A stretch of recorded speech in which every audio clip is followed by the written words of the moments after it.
Hello, welcome back to Supernatural Fiction. This is our second lesson focusing on setting and atmosphere.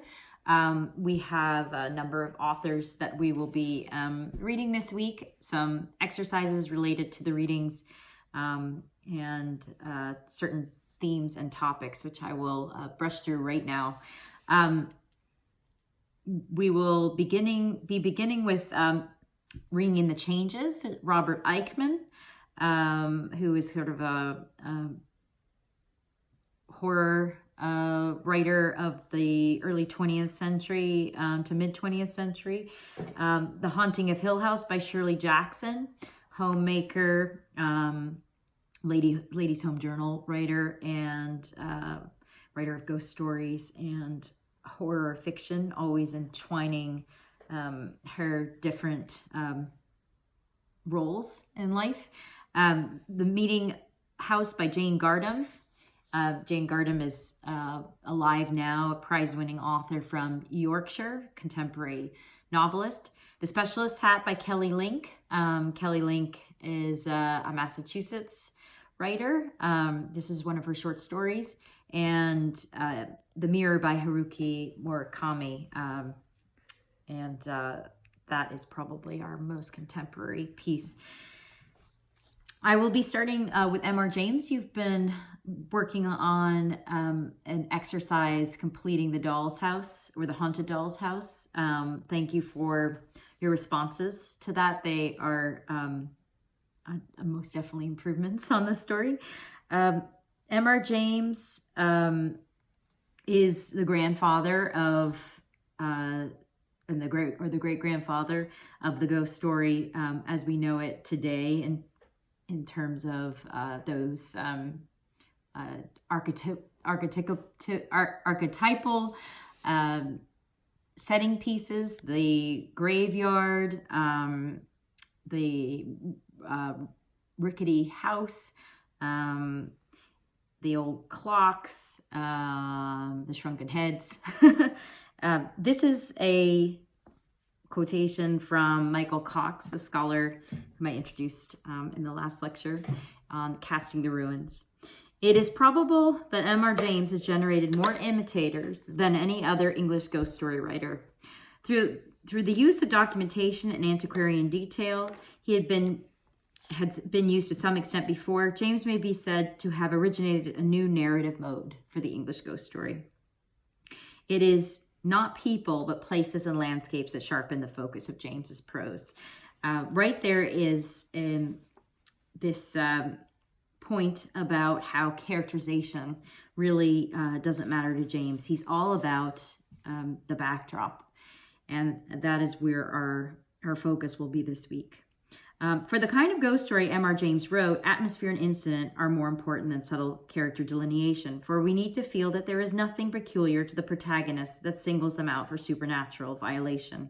In James's fictional world, we are meant to feel the capriciousness of supernatural malevolence and realize that rules exist of which we have no knowledge, as indicated by a stone or a prayer book that must not be removed, a whistle that ought not to be blown, a wish that should not be spoken, a crown that must not be dug up. Shirley Jackson could be called the heiress of this Jamesian trick of using objects that are haunted and spaces and populating them and then adding a psychological element. She wrote The Haunting of Hill House was published in 1959. And the opening where we are introduced to the house. No live organism can continue for long to exist sanely under a condition of absolute reality. Even larks and katydids are supposed by some to dream. Hill House, not sane, stood by itself against the hills, holding darkness within. It had stood so for 80 years and might stand for 80 more. Within, walls continued upright, bricks met neatly, floors were firm, and doors were sensibly shut. Silence lay steadily against the wood and stone of Hill House, and whatever walked there walked alone. I'm sure many of you are familiar with that passage already. The fearsome, frightful Hill House, which has its own malevolent spirit. This is a throwback to M.R. James. You can see her quoting James, and so many of the ghost story authors will do this.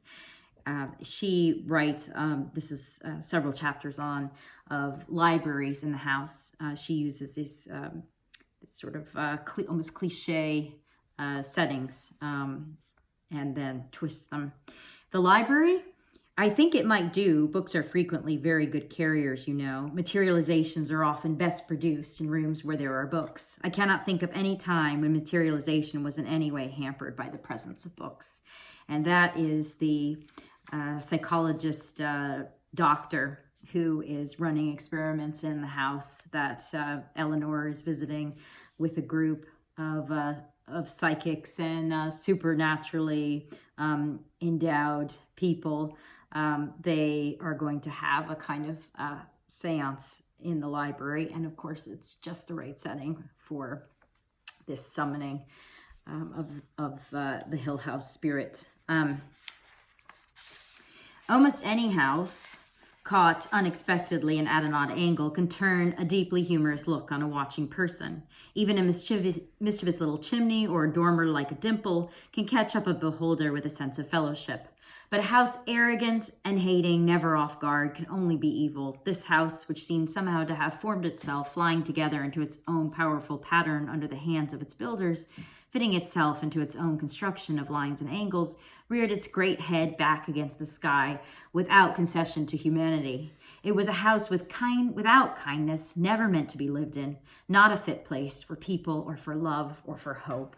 Exorcism cannot alter the countenance of a house. Hill House would stay as it was until it was destroyed. The mischievous little chimney, the dormer like a dimple. Those are some of the images which circulate also in M.R. James and also turned up in your writing last week when you listed imagery and elements of the ghost story. Those are fabulous and sort of generated, I think, these reoccurring motifs that we can trace back to those fusty Victorians. On to Robert Eichmann and Ringing in the Changes, which I hope you'll all enjoy. It has more humor in it than Shirley Jackson, I would say, in this sickly place, Holy Haven, where the couple are heading for their honeymoon. And note, the older man and younger woman are not quite in tune with each other right from the start. I think that Eichmann is one of those authors that you can respond to on a very primal level. If you're a writer, it's a bit like being a stage magician. A stage magician produces coin, takes coin, demonstrates coin vanished. That tends to be what you do as a fiction writer reading fiction. You'll go, oh, look, he's setting that up. Reading Robert Eichmann is like watching a magician work. And very often, I'm not even sure what the trick was. All I know is that he did it beautifully. Yes, the key vanished, but I don't know if he was holding a key in the hand to begin with. I find myself admiring everything he does from an authorial standpoint, and I love it as a reader. He will bring in on atmosphere. He will construct these perfect, dark, doomed little stories, what he called strange stories. That's actually Neil Gaiman writing today, and he is pointing out that Eichmann is one of his idols, actually. So these first two readings, the Ringing in the Changes and The Haunting of Hill House, are about turning up in the wrong place. It's also the wrong time, of course. But this question arises, how did I get here? And that's what Eleanor asks when she reaches Hill House, kind of tracing back her wrong steps, her turns, and mistakes. The Haunting of Hill House, an elaborate justification, is reasoning for certain characters turning up where they may not be welcome. And one of the opening passages, which concerns this vigilance that Hill House has for guests, that this feeling that someone's always watching you, really illustrates, again, coming to a space where you're not welcome. And that's where it all starts to turn pear-shaped. For the exercises this week, Eichmann and Jackson offer great examples of using the senses to describe a haunted feeling to a space. This one is for sound. I've also mentioned very briefly in that video from the Isle of Arran that smell is important to the ringing and the changes. That's terrible stench of the beach. And this is back to Hill House. Sitting up in the two beds beside each other, Eleanor and Theodora reached out between and held hands tight. The room was brutally cold and thickly dark. From the room next door, the room which until morning had been Theodora's, came the steady low sound of a voice babbling. Too low for words to be understood, too steady for disbelief. Holding hands was so hard that each of them could feel the other's bones. Eleanor and Theodora listened, and the low, steady sound went on and on, the voice lifting sometimes for an emphasis on a mumbled word, falling sometimes to a breath, going on and on. Then without warning, there was a little laugh, the small gurgling laugh that broke through the babbling and rose as it laughed on an up and up scale, and then broke off suddenly in a little painful gasp, and the voice went on. Oh, disturbing. Next, just to give you this framework for all of the stories we're including, I have put in the lesson etymologies for setting and atmosphere, which are very interesting and pertinent, I think, to how we think about them. Mise en scène is another word for setting. It's sort of the original French root for setting. And what it means is the staging of a play, the scenery and properties of stage production, the stage setting. So setting really relates to the props and the furniture and the scrim and the image on the backdrop. And then from there, it came to mean in the late 1800s, surroundings or background of any event or action. So we begin with the theater for setting, and we move into another kind of performance, which is in the real world. In contrast,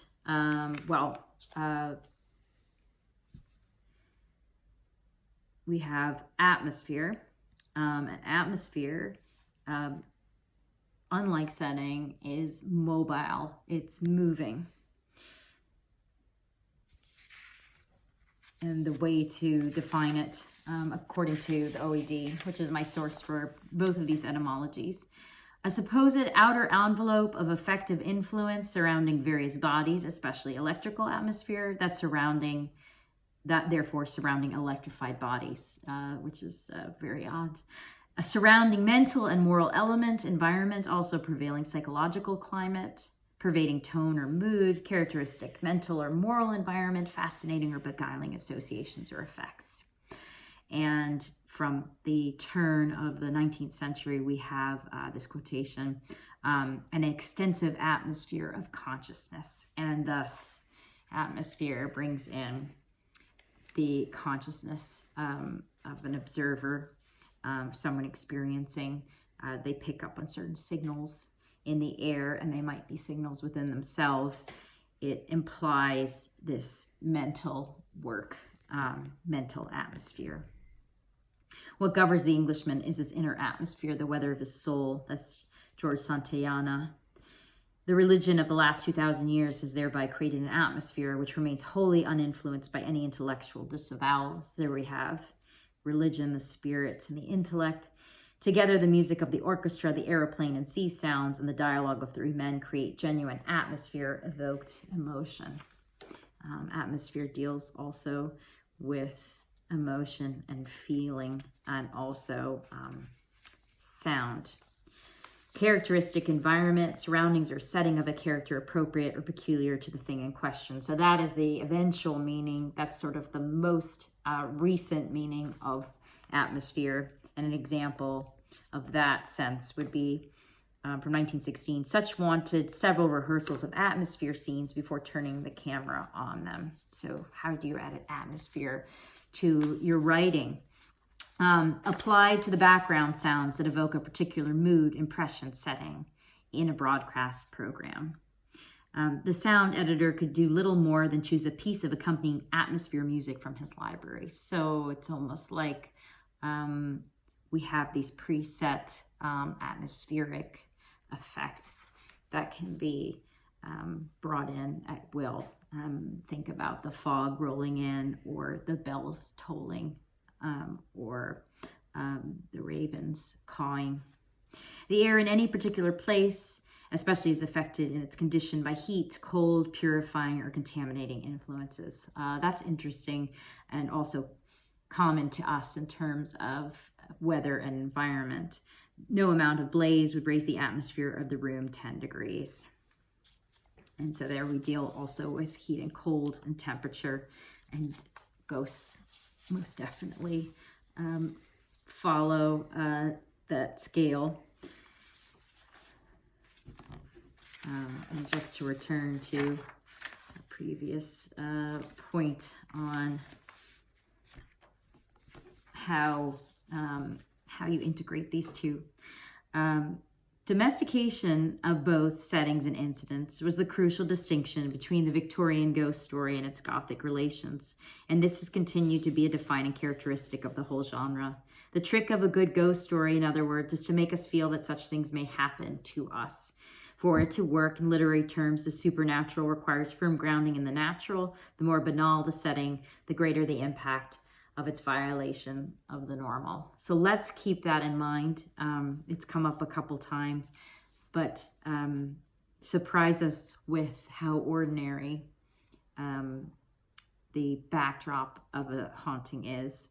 And then I have asked you in an exercise to consider what the new settings might be in our day and age if we are not dealing with these graveyard towns and rotten beaches. Although I think of all the whales and polar bears and how our environment is sort of is killing off a lot of creatures right now, and we may again have haunted beaches and bloody sands. But some other images that you could come up with for settings: factories, newly renovated houses, apartments, heating systems and air conditioning, chat rooms, a gymnasium, versus mansions, churches, old gatehouses. So I look forward to receiving your new haunted settings this week. And I will close on where we are heading next with a forecast. It's also coming from M.R. James, but looks towards where a lot of these objects start to fall away. The social context of his stories was to remain an essential catalyst. Their scholarly trappings, the footnotes, Latin phrases, and bibliographical references are more than technical devices, innovative though they were for the English ghost story. To suspend the reader's disbelief, they also present a faintly ironical, at times almost self-mocking image of himself as a scholar and an antiquary that was more apparent to his first audience of listeners than later readers. The stories reflect the enclosed and privileged world in which James and many of his friends lived, a world bounded in this case by Cambridge and Eton, country houses and cathedral closes, museums and libraries, and by the holiday points of call, East Anglican inns, comfortable continental hotels, country railway stations that the bachelor or don regularly encountered during the palmy quarter century before the First World War. And the First World War really will change everything for the ghost story. James possessed the Celtic sense of the unseen, exemplified in 1917 when at 2 o'clock in the morning James heard taps at his window, which may well have been a magnolia outside, and then for several seconds an appearance of a curtain being pulled aside from the window again and again. I lighted up at once and watched, but there was no one. I could make nothing of it. That's James's own admission, that sometimes he did not have answers to the mysteries he wrote about. His art started to become one of omission, even more than an author like Sheridan Le Fanu. The power of omission, a feature too of many traditional ballads with the supernatural theme, is apparent through James's work, so that the gulf between action and reaction is never satisfactorily bridged. So we will be dealing with gaps and that unseen element in a future lesson. Just thought I would mention it as we close, and thank you for joining me. I look forward to your next round of writings and workshop pieces.